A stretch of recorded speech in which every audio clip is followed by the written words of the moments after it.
Elles sont femmes de céréaliers, d'éleveurs, de viticulteurs, en agriculture conventionnelle, biologique, raisonnée. Elles viennent de petites, moyennes ou grandes fermes implantées sur toute la France. Sont issues du monde agricole ou le découvrent jour après jour.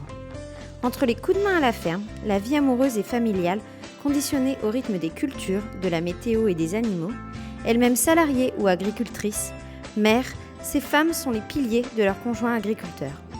Je m'appelle Marion, j'ai plaisir à discuter avec ces femmes et partager, témoigner, diffuser leurs choix de vie personnels et professionnels, ainsi que leurs joies et difficultés liées au monde agricole. Alors, à votre avis, où ça mène quand on s'aime ? Pour cet épisode, j'ai la chance de discuter avec Angéline. Nous venons de nous découvrir toutes les deux, mais peux-tu brièvement te présenter ? Moi, c'est Angéline, donc j'ai bientôt, pas encore, mais bientôt 38 ans, mariée depuis bientôt 15 ans, avec 3 enfants. Donc la plus grande, elle a bientôt 13 et le dernier, il a 7 ans. Je suis photographe aussi, on peut nommer ça graphiste. Je fais beaucoup de choses pour les mariages, en fait, faire part, beaucoup de papeterie. Mon mari est agriculteur. Est-ce que tu peux nous présenter brièvement l'exploitation de ton mari ? C'est une SCEA basée en Nord Maine-et-Loire. Nord Maine-et-Loire, nous on habite Sud-Mayenne. Il y a 200 mètres d'écart, mais on n'est pas sur le même département. Alors ils sont à 3 avec en plus un salarié et un apprenti, qui a 300 hectares du coup. Ils font du lait avec de la Prim Holstein classique, on va dire. Après ils font les taurillons. Tous les naissants, en fait, ils vont les garder jusqu'au bout, quoi. Donc quand c'est un mâle, ils vont pas le vendre, en fait, ils le gardent pour faire du taurillon. Donc ils ont 170 vaches à traire, 35 taris, 150 taurillons et après les petites génisses pour le renouvellement, il y en a 160. Il y a un peu de taf. Oui, il y a de quoi être occupé. Voilà, c'est ça. Historiquement, c'est mon beau-père. Pour l'histoire, ils sont pas français, ils sont suisses. Ils sont arrivés sur l'exploitation en 2000. Pourquoi ? Parce qu'en fait, là-bas, ils avaient plein de soucis, ils n'arrivaient pas à se développer. Donc ils ont trouvé cette petite ferme-là. Donc en 2000, mon beau-père reprend la ferme. Donc, nous, on s'est mariés en 2010 et je crois que c'est dans ces moments-là où il y a eu Stéphane qui a inséré le GAEC. Donc c'est un GAEC à l'époque. Ma belle-mère était dedans aussi d'ailleurs. Ensuite, mon mari il est arrivé aussi. Alors nous, pour l'histoire, on a dû reprendre une petite ferme en fait à l'extérieur. Il s'est pas mis en fait dans le GAEC tout de suite. Il a dû, parce que du coup comme nous on est en Mayenne, il pouvait pas directement s'installer dans la ferme. Il s'est installé pendant 2 ans tout seul. Et ensuite, il a inséré le GAEC en 2012. Et quelques années plus tard, donc il y a un associé qui est parti et il y en a un autre qui a remplacé. Et en fait, là, c'est Laurent, un copain qui était dans notre classe quand on était à l'école. Donc on a tous à peu près le même âge, donc c'est cool. Avec des enfants du même âge aussi, donc c'est très drôle. Ça, c'est un petit peu l'historique. Ok. Après, ils font la traite. Ils ont un roto. D'accord. Et là, on a un projet de changer avec des robots pour avoir plus de fluidité, quoi. Parce que c'est vrai que du coup, comme il y a quand même pas loin de 200 vaches à traire, c'est long, quoi. Ça prend plus de 2 heures le matin, plus de 2 heures le soir. Alors après, l'avantage d'être à plusieurs, ils font par binôme. Donc en fait, ceux qui font le matin, ils vont pas faire le soir, par exemple. Après, l'avantage aussi, du coup, d'être en SCEA, c'est qu'ils sont plusieurs. Donc en fait, on a nos week-ends, enfin un week-end sur 2, exactement. Donc c'est quand même assez confortable. Je pense que dans ce milieu-là, tout le monde n'a pas cette chance-là. Surtout les éleveurs. Ouais, voilà. Donc après, même si au quotidien, on aimerait bien des fois en avoir un peu plus, je pense que c'est déjà pas mal. Donc nous, on vit pas sur le lieu de la ferme. D'ailleurs, mes beaux-parents sont partis en retraite et donc du coup, maintenant, ils sont dans le village. Donc en fait, plus de personnes qui travaillent dans la ferme qui habitent sur le site. Mais ça se fait quand même. Après, on n'habite pas à 50 km, donc c'est quand même assez gérable. Mais ce qui fait que la particularité, après, c'est plus pour moi, c'est que du coup, je suis vraiment 100% toute seule quand je suis à la maison, en fait. Ouais, bien sûr. Parce qu'après, moi, je travaille. En fait, c'est pas très compliqué. On a un bâtiment qui est à côté de la maison, qui était la salle de traite en fait avant, et qu'on a rénové en atelier. Donc le rez-de-chaussée, c'est mon atelier, et au-dessus, c'est mon studio. Donc c'est resté un bâtiment de travail. Ça a juste un petit peu changé de fonction entre-temps. Je suis quasiment tout le temps à la maison quand même, quoi. Du coup. Ouais, trop chouette. Et en plus, du coup, tu as la place d'avoir ton espace à toi pour t'épanouir professionnellement aussi sur le lieu. Oui, c'est ça. Et puis du coup, l'avantage aussi, étant photographe, faut avoir des spots. Au lieu d'avoir à me déplacer, d'aller chercher des parcs, des lieux et tout, en fait, moi, j'ai tout chez moi. Donc en fait, ça me permet d'avoir adapté en fait ces spots-là. Je propose des petites choses. Alors c'est tout simple parce qu'après, ça reste très nature quand même, mais j'ai des balançoires, par exemple, sous les arbres, très nature, très brut, avec des branches. Et je connais mes spots par cœur, du coup. Et c'est vrai que c'est un gros avantage du coup pour moi, ça me permet le samedi, d'enchaîner les séances tout en ayant les enfants en fait à la maison. Bon après ils grandissent aussi, donc ils deviennent de plus en plus autonomes, donc ça me permet ça. Avant, c'était un peu plus compliqué. C'est un gros, gros avantage. Ok, ouais, je comprends bien. Pour parler un peu plus de toi maintenant qu'on a une visu du contexte, d'où est-ce que tu viens initialement et est-ce que tu viens d'un milieu agricole? Alors moi, initialement, je me destinais dans l'horticulture. Moi, j'ai des parents qui sont passionnés, mais vraiment passionnés, de fou dans tout ce qui est plantes, la nature. Mon père, du coup, il était paysagiste, il était à son compte. Ma mère, elle travaillait dans le bureau, en fait, hein, enfin un truc assez classique quand on travaille en couple. Donc moi, je me suis orientée, enfin je voulais faire du coup, tout ce qui était plus production en pépinière. Donc c'est pour ça du coup que j'ai fait une école, agricole, donc j'ai fait un bac, TSP et c'est là du coup qu'on s'est rencontrés. On était dans la même classe. Suite à ça, j'ai fait un BTS horticole, en alternance. Donc du coup, je bossais, j'étais déjà dans le monde du travail, on va dire. J'étais en pépinière dans une grosse boîte. Et puis une fois que j'ai fini mon BTS, en fait, avec mes parents, on avait un projet de lancer une jardinerie et de vendre en fait les plantes qu'on produisait nous-mêmes. Ça s'est lancé dans la foulée. En fait, cette jardinerie, c'était un peu autant mon bébé que ceux de mes parents. Je m'y ai donné corps et âme, on va dire. Donc du coup, dès que j'ai fini mon BTS, en fait, j'ai inséré l'entreprise familiale et on a monté cette fameuse jardinerie. Donc c'était vraiment, à l'époque, on va dire, une très belle expérience professionnelle parce que du coup, j'ai appris beaucoup de choses. J'ai pas fait que de la vente, en fait. Il y avait vraiment tout. J'étais autant dans les bureaux que dans la production.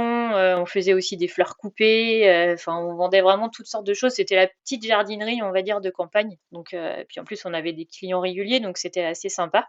Du coup, cette jardinerie, elle était située à peu près 1 heure de route de là où on habite. Donc du coup, ça a vite été un frein, on va dire, du coup, quand on a des enfants. Donc nous, en fait, on s'est mariés en 2010, c'est au mois de mai. Au mois de juillet, mon mari, du coup, il s'installait. Donc on reprenait la petite ferme avec une maison où il y avait tout à refaire. On pouvait vraiment pas y vivre.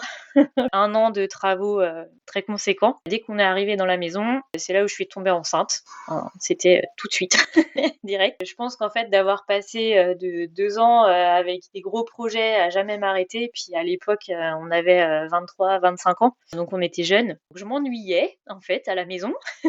Et c'est là que je me suis amusée à faire des petites bidouilles en papier. Je vendais ça, en fait, sur des sites internet qui n'existent plus aujourd'hui. Ça a vite marché et je me suis vite rendu compte qu'il y avait un petit potentiel en fait là-dedans, puis ça me plaisait bien. Donc je me suis dit, bah après tout, ça pourrait être cool de développer un peu. Et puis comme ça, la jardinerie, j'y fais un petit peu moins, et puis je serais plus présente en fait à la maison. Quand tu parles de bidouille, c'est de la papeterie ou c'est ce que tu disais, un peu du graphisme, faire part, et cetera, c'est ça? Oui, bah c'est ça. Alors oui, bidouille, parce qu'en fait, si je dis vraiment ce que je faisais au début, c'était des petites étiquettes. Donc il n'y a rien de fou. Et puis, je sais pas, ça a pris une ampleur en fait assez rapidement. Et puis après, les gens m'ont demandé, bah tiens, j'adore ça, j'aimerais bien les faire part sur le même thème. Et puis en fait, de fil en aiguille, j'ai commencé à faire plein de choses en fait. Et puis ça, c'était vraiment le tout début, quoi. OK. Après, on a eu notre deuxième 3 ans plus tard, et puis c'est là où je me suis dit bon allez, avec un deuxième qui allait arriver, aller à la jardinerie en fait tous les jours de la semaine, ça devenait quand même vraiment compliqué. Et là, je me suis dit bon allez, je prends un congé parental pour essayer vraiment de développer moi mon entreprise à moi pour pouvoir être autonome à la maison. Donc là, c'était vraiment parti. Après, 2 ans plus tard, on a eu Ernest, donc le dernier. Donc là, j'avais 30 ans à peu près. Et alors, il faut savoir aussi que dans le laps de temps, j'ai mes parents qui ont divorcé. Donc travailler, enfin comme ça, c'était devenu un peu compliqué en fait pour moi. Enfin, j'avais plus forcément ce plaisir d'aller là-bas.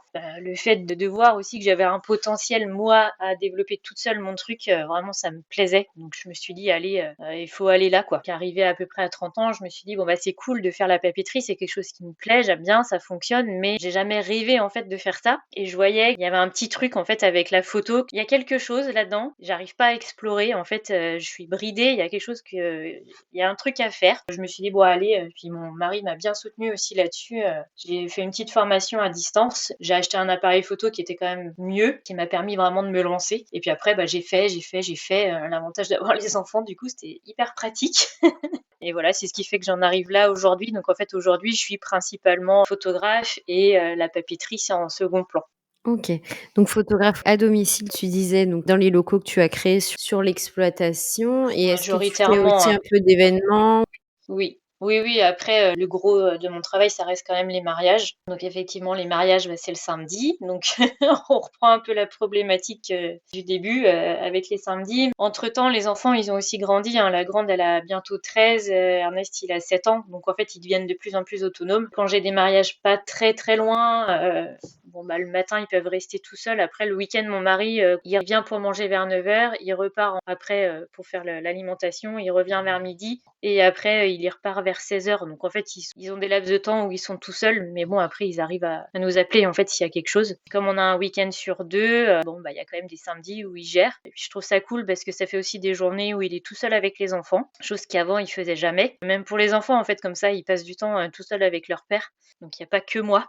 Je trouve ça quand même sympa. Ouais. Et puis voilà, les choses, on va voir comment ça va évoluer en fait, hein. Du coup, ça permet à ton mari de créer un lien privilégié qui est pas forcément évident dans un contexte agricole avec les enfants, tant qu'on peut leur accorder. Après, c'est vrai qu'il y a beaucoup de gens qui me disent, bah, c'est pas un peu contraignant, les mariages le samedi, t'es pas avec tes enfants. En fait, pour moi, c'est aussi un peu une bulle d'air parce que finalement, c'est moi qui gère tout, en fait, à la maison. Donc, ça me fait des journées aussi où, bon, bah, c'est pas là où je vais m'occuper de moi. Évidemment, ça reste du travail, mais j'ai pas la maison et j'ai pas les enfants à gérer. En tout cas, pour l'instant, ça me convient. Vous êtes, pas loin de l'exploitation. Non, Est-ce que ouais. ça t'arrive d'aller, filer un coup de main de temps en temps? D'y aller par plaisir ou ne serait-ce que pour le voir? Alors, un coup de main, non. Clairement, il y a assez de monde là-bas et puis, bah, c'est pareil, en fait, comme c'est quand même une grande exploitation, bah, la traite, ça dure 2 heures, 2 heures et demie.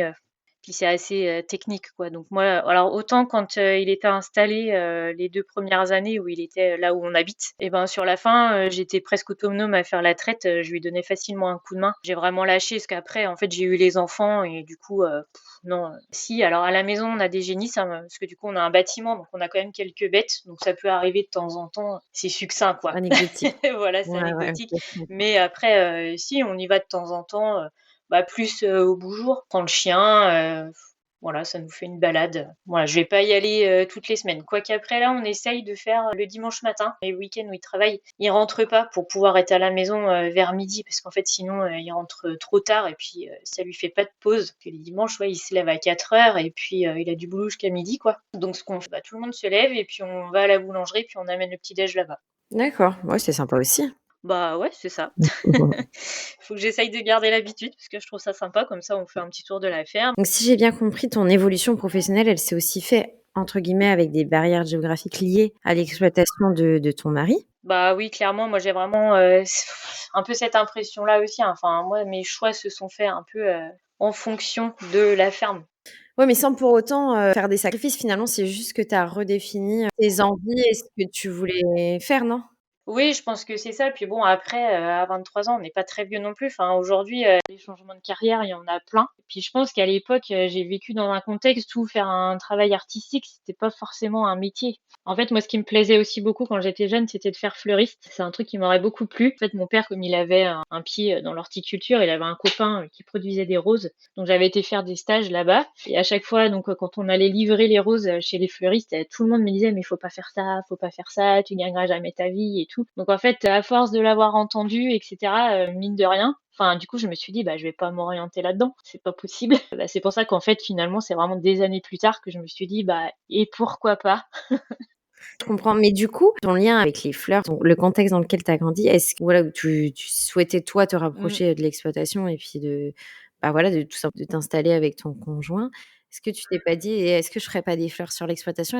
Est-ce que c'est une question que tu t'es posée? Alors à un moment peut-être oui, je me suis dit pourquoi pas, mais en fait, je sais pas comment je pourrais dire, tout s'est fait tellement petit à petit, on va dire. Donc en fait pendant 4 ans, j'étais plus à 100 en fait là-bas, mais j'avais encore un pied dedans un petit peu. Puis c'était quand même toujours quelque chose qui me plaisait, malgré tout. Bah, après encore aujourd'hui, hein, je pourrais si je voudrais, surtout qu'en plus là, ils sont en train de monter une méta. Donc en fait, je pourrais construire une serre, chauffer toute l'année et produire des trucs, puis repartir dans du maraîchage. Mais après, non, je me vois pas du tout aujourd'hui repartir là-dedans. Puis ce que j'ai construit, ça m'embête vraiment de l'arrêter. Et puis en fait, je trouve qu'aussi c'est assez complémentaire en fait entre nos deux métiers. Je crois que j'aime beaucoup en fait finalement ce qui est artistique et c'est pas pour autant que je suis plus dans les plantes et tout ça, mais je le fais de manière différente en fait aujourd'hui. OK. Enfin, je le vois plutôt comme ça. Ah ouais, je comprends bien. Puis vous avez aussi trouvé votre, équilibre. Oui, je pense qu'il y a ça aussi, hein. Et cette année, par exemple, en mariage, j'ai eu 2 couples d'agriculteurs. J'ai été faire leur séance day after à la ferme. J'adore. C'est dans ce que je préfère faire, en fait. Donc je sais que je suis dans mon univers, à ma façon, on va dire. Maintenant qu'on te connaît un peu mieux, on va discuter ensemble de ta vie de couple et de famille. Donc tu nous as dit que tu avais rencontré, ton mari lors de vos études. Quels ont été tes premiers ressentis sur le fait que celui-ci, souhaitait être agriculteur? Alors honnêtement, je sais même plus. Je pense, alors moi, il faut savoir que j'étais quand même, on va dire, considérée comme de la ville, hein. Enfin, j'habitais pas dans une grande ville, mais à côté, en lotissement. Alors quand je suis arrivée dans l'école enfin d'agriculture, où il y avait que et puis j'étais vraiment dans une classe où il y avait vraiment que des agriculteurs, quoi. Donc, ouais, je pense que j'ai appris à encaisser l'info au fur et à mesure du temps, je sais pas. Mais ouais, c'était pas forcément évident, hein, parce qu'on n'était pas beaucoup de filles en fait dans la classe. Mais c'était sympa, moi, c'est vraiment des années que j'ai beaucoup aimé. Et justement, en fait, avant, quand j'étais au collège, c'était très compliqué pour moi ces années-là. Et en fait, je pense qu'avec le recul, j'étais pas du tout dans l'environnement qui était fait pour moi, en fait.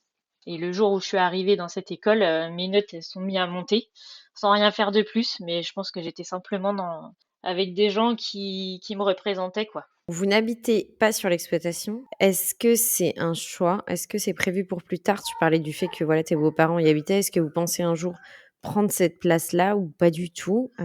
Pour plusieurs raisons, non, pas du tout, parce que moi j'aime beaucoup ma maison. On a fait énormément de choses. C'est une petite ferme en fait chez nous, mais qu'on a refait à notre image. Moi, j'aime les plantes, hein, en fait de base, c'est quand même ma première passion. Il y a tout un jardin tout autour. La maison à la ferme, elle est très sympa aussi, mais par exemple, il y a même pas de gazon. Donc moi, je pourrais pas vivre en fait en sortant et avoir que des bâtiments. Non, j'ai besoin de chez moi, quoi, de ce que j'ai construit, de mon petit univers un peu bucolique, si je peux dire un peu. C'est un peu ça en fait chez nous du coup. Non, puis après, je trouve que c'est très bien aussi de les week-ends où ils travaillent pas, on est chez nous, on n'est plus à la ferme, quoi. Ça permet de couper. Je comprends, complètement. C'est ça. Et vous habitez loin de l'exploitation? Non, alors on n'est pas sur le même département, mais à vol d'oiseau, il y a quoi, allez, 300 mètres, on va dire. Ah oui. Mais non, c'est pas loin. Des fois, on entend les machines. Ouais, OK. Non, non, c'est tout près. Toi, vivre à la campagne, ça a toujours été un choix? Moi, non, je me voyais pas du tout vivre en ville, pas du tout. C'est pour ça quand je suis chez moi, on est un peu dans dans une bulle, on va dire. OK, OK. Tu parlais donc de ta belle famille qui est du coup géographiquement proche. Quels sont tes rapports avec elle? Eh ben, on a des très bons rapports. Mes beaux-parents, en fait, bah, comme je l'ai dit tout à l'heure, du coup, ils sont suisses. Donc, du coup, il y a que mes beaux-parents et mes belles-sœurs. Alors, il y en a une qui est à Paris et puis l'autre qui habite pas très loin. Donc, on se voit assez souvent. On est assez proches, avec une bonne relation. Voilà, moi, Aude, c'est comme si c'était ma sœur, hein. Je communique vraiment beaucoup avec elle, presque tous les jours même. Puis après, avec ma belle-mère, bah pareil, je pense qu'on a une bonne relation. Elle, de par son expérience, elle avait une belle-mère qui était très intrusive et qui habitait en fait avec eux. Donc en fait, elle veut pas du tout refaire vivre ça à ses enfants. Je pense que des fois, elle ose pas. Elle va pas venir nous embêter, quoi. Elle va pas venir pour prendre un café comme ça sur un coup de tête. C'est quelque chose que j'entends souvent, ça, un écart générationnel qui Ouais. faisait qu'avant les familles étaient encore plus proches Oui. et que maintenant elles respectent plus l'intimité des uns des autres. Ouais. Ouais, je pense aussi, ouais. Mais c'est vrai que c'est pour ça que j'aborde souvent la question de la belle famille. C'est pour savoir, bah voilà, si toi, ça te faisait peur en te disant je vais m'installer avec un agriculteur, donc il y aura forcément, puisque c'est une exploitation familiale, la belle famille à côté. Est-ce que tu appréhendais ça ou pas spécialement? Non, pas spécialement. Non, non, non, pas. Alors après, est-ce qu'il y a le fait, encore une fois, on était jeunes Je pense qu'en fait, tout s'est fait tellement vite en fait pour nous qu'il y a plein de choses où on s'est vraiment pas posé de questions, je pense. OK. Vous avez donc 3 enfants. Comment ça s'est passé au moment de l'arrivée des enfants par rapport à des périodes agricoles peut-être compliquées ou denses? Quelle disponibilité a eu ton mari au moment de l'arrivée des enfants? Comment toi tu l'as vécu ça? Pour Hortense, donc elle est arrivée mi-mars, dans une période où ça le fait encore. De mémoire, je crois qu'il avait pris son congé paternité un peu plus tard. On avait dû partir en vacances. J'ai plus trop de souvenirs, sinon après, en soi, ça s'était bien passé. Après, c'était le premier. Moi, j'étais disponible, j'étais en congé mater, donc en fait, j'avais que elle à m'occuper. Moi, j'ai pas eu de difficultés particulières. Après, c'est vrai que c'était plus bah, les grandes périodes où il était pas là, les premières années. Bon, bah, il faut s'y faire en fait. Après, à l'arrivée d'Éléonore, alors elle est arrivée en hiver. Donc c'était plus simple aussi. Elle a eu cette chance-là. Après Ernest, lui, il est arrivé début octobre, donc en plein dans la période des semis de blé. Donc bon, bah j'ai accouché à 6 heures du matin. À 8 heures, il était parti dans son tracteur, hein. Il est parti bosser, quoi. Puis après, bon, bah c'était un troisième, donc après, je pense qu'on se focalise moins là-dessus. Enfin bon. Et puis moi, je me suis pas arrêtée non plus, en fait, du coup, parce que comme je quittais mon emploi, il fallait absolument que mon entreprise, elle marche. Donc en fait, je me suis pas arrêtée non plus, hein. J'avais mon ordi avec moi à la maternité, quoi. Bon, c'était une année un peu particulière, parce que je lançais la photo aussi en même temps, et il y a des moments qui étaient un petit peu durs, mais bon, après, on a survécu. Comment se passe votre organisation familiale, donc avec les 3 enfants, non loin de l'exploitation? Donc les enfants, c'est vrai que maintenant en fait ils grandissent, donc en fait il y a pas mal de choses qui évoluent, parce qu'en fait jusqu'ici c'est moi qui faisais tous les tours à l'école. Mais maintenant la grande en fait elle est au collège, donc elle prend le car le matin. Voilà, donc en fait en gros moi je l'emmène au car et pendant ce temps-là les deux autres ils se lèvent. J'ai plus rien à gérer de ce niveau-là maintenant. Ils arrivent à se débrouiller tout seuls. C'est de plus en plus facile, parce que comme on n'est pas dans le village, on a le droit au service avec le Titibus. Donc en fait, il y a une dame qui vient les chercher le matin. Je fais plus de tours pour aller à l'école. La grande nouveauté depuis le début de l'année. Ça me gagne quand même beaucoup de temps dans ma journée. Le soir, ils sont les premiers déposés. Du coup, en fait, donc à 5 heures moins le quart, ils sont à la maison. Après, je suis avec eux pour prendre le goûter. Et puis la grande, après, faut que j'aille la chercher au quart. C'est toujours cet horaire-là qui est un peu plus compliqué, parce que des fois, moi, je travaille aussi. Quand il y aura les robots, j'espère que ce sera plus simple, parce que du coup, quand moi je vais avoir des rendez-vous avec des clients, bah, et que mon mari va pouvoir prendre le relais, parce que là, pour l'instant, il peut pas, parce qu'en fait, il est en pleine traite. Impossible. Impossible d'aider. Puis après, bah, mon mari, il arrive le soir, donc c'est moi qui m'occupe de faire les repas. Alors après, pareil, tout ça, petit à petit, il voit aussi que moi j'ai du boulot, donc en fait, il y a des fois, bah oui, c'est que des pâtes. On fait au plus simple, au plus rapide, et fut un temps, j'avais un peu plus de temps. Maintenant, c'est vrai qu'en fait, j'ai quand même de plus en plus de travail et je peux plus être partout autant que j'ai pu l'être il y a quelques années. OK, ça s'entend. Et du coup, par rapport donc à cette organisation familiale dense avec les 3 enfants, plus le travail à ton compte et la vie d'un éleveur, comment est-ce que vous trouvez vos moments de couple à À 2? deux. Du coup, le midi, ils rentrent pour manger. Moi, comme je suis à la maison, le midi, on est ensemble. Après, c'est pas forcément le midi, je dirais, où c'est le moment le plus sympa dans la journée. On a tous les deux notre tête dans le boulot, mais au moins, on a ce moment-là dans la journée pour échanger sur toute l'intendance, on va dire, de la maison. Là, on va repartir dans des travaux, par exemple. Donc, bah, c'est à ce moment-là, en fait, où on va échanger sur les devis, par exemple, et autres. Parce que le soir, avec les enfants, bah, c'est un peu plus compliqué, quoi. Et puis après, sinon, bah, on essaye, on va dire au moment des anniversaires, anniversaire de mariage, de rencontres, etc. On essaye de se forcer un petit peu puis d'aller se faire un resto. Une fois tous les 2 ans, on va dire à peu près. On essaye de partir 3 jours. Bon, 3, 4 jours tous les deux. On est parti début décembre à Lisbonne pendant 3 jours. C'est mon père qui a géré. Les enfants, faut tout, parce que c'est ça qui est pas évident en plus avec l'école et tout. Mais ça fait du bien quoi d'être 3 jours. Alors moi, pour ma part, de pas avoir justement toute la maison à gérer et les enfants. Et puis on se retrouve dans un contexte différent, quoi. Je pense que c'est important de s'obliger en fait à le faire. Puis de se retrouver aussi un petit peu. Ouais, c'est ça. En famille, tous les 5, vous partez un peu en vacances? Oui, alors après on est plus, on va dire week-end. Alors après encore une fois, comme il a un week-end sur deux, c'est un peu plus simple. J'essaye moi pendant les vacances scolaires d'avril et d'octobre. Alors c'est pas systématique, hein, mais j'essaye en tout cas. Je réserve un petit Airbnb dans des coins divers et variés, mais pas trop loin non plus. Le dernier qu'on a fait, par exemple, on a été visiter les châteaux de la Loire. Du coup, le truc cool, c'est que j'ai réservé, on a dormi sur une cabane sur l'eau, quoi, sur les bateaux en bois. Petit truc sympa. Ouais, trop chouette. Sinon, bah, l'été, alors du coup, on a tous les deux notre pleine saison en même temps. Donc c'est toujours un peu compliqué. On n'arrive pas nous-mêmes si on essaye de prendre une semaine. C'est toujours super compliqué. On n'est pas pleinement dans nos vacances. On essaye de faire tout simple. On va en Suisse en fait voir la famille. Comme ça se planifie un peu à la dernière minute s'il y a des changements de date. Puis les enfants, ils adorent aller là-bas. Ils retrouvent leurs parrains. Enfin voilà, c'est tout simple, mais ça marche bien. Trop chouette, ça marche. Et autour de vous, est-ce que donc tu parlais donc de ta belle-sœur, mais puis de tes beaux-parents. Au-delà de la famille, est-ce que vous avez des amis dans le coin? Est-ce que vous êtes bien entourés ou est-ce que parfois tu te sens un peu isolé? Comment est-ce que tu qualifierais votre vie sociale?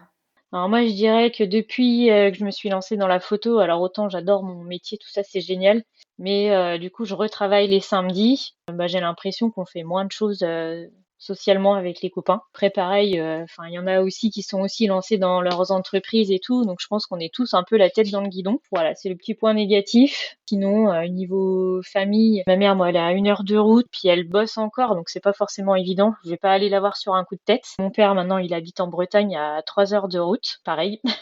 Mais par contre, ce que je vais faire, c'est que pendant les vacances scolaires, et puis moi, j'ai l'avantage de pouvoir bosser à distance. Mettons le samedi, j'ai un mariage. Bah, en fait, le lundi, mardi, mercredi suivant, je vais pas prendre de séance et puis je peux aller bosser en fait en étant ailleurs. Donc j'essaye du coup, pendant les vacances scolaires d'y aller quoi. Et même s'il est pas là, parce que pareil, ça en fait autant avec les filles. Je pense que j'étais dans l'optique, bah, on est une famille, dès qu'on doit faire un truc, on doit être tous les 5. Et puis, je pense que j'ai changé mon fusil d'épaule quand j'ai eu Ernest. Je pense, je sais pas, la trentaine, enfin bref. Et du coup, je me suis dit, bah, en fait, il faut que je fasse ma vie. Enfin, ils sont là maintenant, les enfants. Il faut que j'arrête, en fait, d'attendre Grégoire qui est jamais là. Ou très peu. Bah maintenant, si j'ai envie d'aller faire quelque chose, je vais y aller, quoi. Je vais plus forcément l'attendre. Et puis c'est beaucoup plus simple en fait depuis que j'ai cette vision-là. Puis même pour les enfants, parce que c'est bien aussi qu'ils aillent voir autre chose, quoi. Il n'y a pas que la ferme, quoi. Et d'ailleurs, tes enfants, par rapport à l'exploitation, ça leur arrive d'y aller? Est-ce que certains sont piqués et ont des attentes derrière? Bah attente, non. Alors, si on va leur demander, ils vont me dire oui, oh ouais, mais je pense que bon, ils savent pas vraiment ce que ça représente encore à leur âge. Après, si ils y vont des fois le soir, voilà, ils les emmènent pour faire la traite. Si, ils aiment bien y aller, hein. Ils ont leur cote et tout. Enfin bref, ils aiment bien. Après, j'ai la grande qui aime beaucoup les animaux. Elle, on voit, enfin ça se sent en fait. Elle a ce truc de l'éleveur. Elle a l'œil. Les animaux, ça se ressent. Enfin, elle a vraiment ce petit truc en plus. On a un âne à la maison qu'on a eu depuis le printemps là, et c'est elle qui s'en occupe quasiment toute seule. Elle a son lapin à la maison, c'est pareil. Les poules aussi, elle adore s'occuper des poules. Enfin, donc du coup, est-ce que elle reprendra la ferme? J'en aucune idée, parce qu'après, elle est très sensible aussi. Alors du coup, je sais pas si. Si certains aspects du métier seraient compatibles ou... Ouais, voilà, c'est ça. Puis bon, bah ils sont jeunes encore, hein, donc on pourrait dire bon bah Ernest, le dernier, qui est un garçon. Bon bah il aime bien, mais je sais pas. Je pense qu'il se pose pas du tout de questions. Ouais, vous verrez bien. Ouais, voilà, c'est ça. Après, il aime bien aussi les bateaux, hein, chez papy en Bretagne, il aime bien. Donc, aucune idée. Voilà, après, on se fait pas du tout de fixette là-dessus, hein. Le but, c'est qu'ils fassent. Ouais, c'est pas notre but qu'ils reprennent la ferme. Le but, c'est qu'ils fassent quelque chose qu'ils aiment, quoi. Ouais, ça marche. Pour conclure cet échange toutes les deux, est-ce que tu aurais un conseil à partager à une autre femme d'agriculteur? Bah, je dirais qu'il faut savoir s'adapter. Il faut être indépendante. Je pense que si on attend toujours sur son conjoint pour X, Y raison, c'est pour ça, moi, je me dis, depuis que j'ai eu Ernest, c'est beaucoup plus simple. En fait, je me suis mis des règles. Même le soir, par exemple, pour manger, je veux dire, s'il y a une certaine heure, il n'est pas arrivé, bah, on l'attend plus, en fait. C'est qu'il y a quelque chose et tout, et on se dit, bon, bah, de toute façon, il arrivera. C'est vivre au jour le jour aussi, un peu, et puis pas se tracer des plannings trop nickel, et puis on s'adapte. Savoir s'adapter, quoi. Et enfin, qu'est-ce qui, selon toi, t'épanouit chaque jour dans ta vie de femme d'agriculteur? Bah, déjà, je pense que notre lieu de vie, déjà, qui est quand même assez exceptionnel, hein. Je pense que tout le monde n'a pas ça. On vit au milieu de la nature, quoi. Le matin, on va ouvrir la fenêtre, on va voir des chevreuils passer. J'ai pas vécu ça quand j'étais jeune, hein. Je savoure tout ça. Puis après, bah, le fait d'avoir quelqu'un qui est très autonome aussi, qui est capable de tout faire. Ils sont bricoleurs, enfin, ils savent tout gérer, quoi. S'il y a besoin de construire un enclos avec du bois ou n'importe, enfin, ils savent gérer. Il va s'occuper de la voiture aussi, mécanique, enfin, ils font de tout. Malgré que nous, quand même, en tant que femmes, il faut quand même qu'on sache se débrouiller pour beaucoup de choses parce qu'on peut pas toujours compter sur eux. Mais en même temps, quand ils prennent le temps, ils savent leur donner, quoi. Ça marche. Bah écoute, merci beaucoup pour cet échange. Et ben de rien, voilà, j'espère que j'ai été assez claire. C'est pas toujours évident de mettre des mots des fois. On se pose pas toujours ces questions d'ailleurs nous-mêmes, alors c'est pas évident. C'est ainsi que s'achève notre échange. Si cet épisode vous a plu, n'hésitez pas à le diffuser autour de vous. Mesdames, si certains propos font écho à votre vie, ou au contraire sont bien différents de vos choix personnels et professionnels, n'hésitez pas à venir discuter avec moi dans un prochain épisode. À bientôt!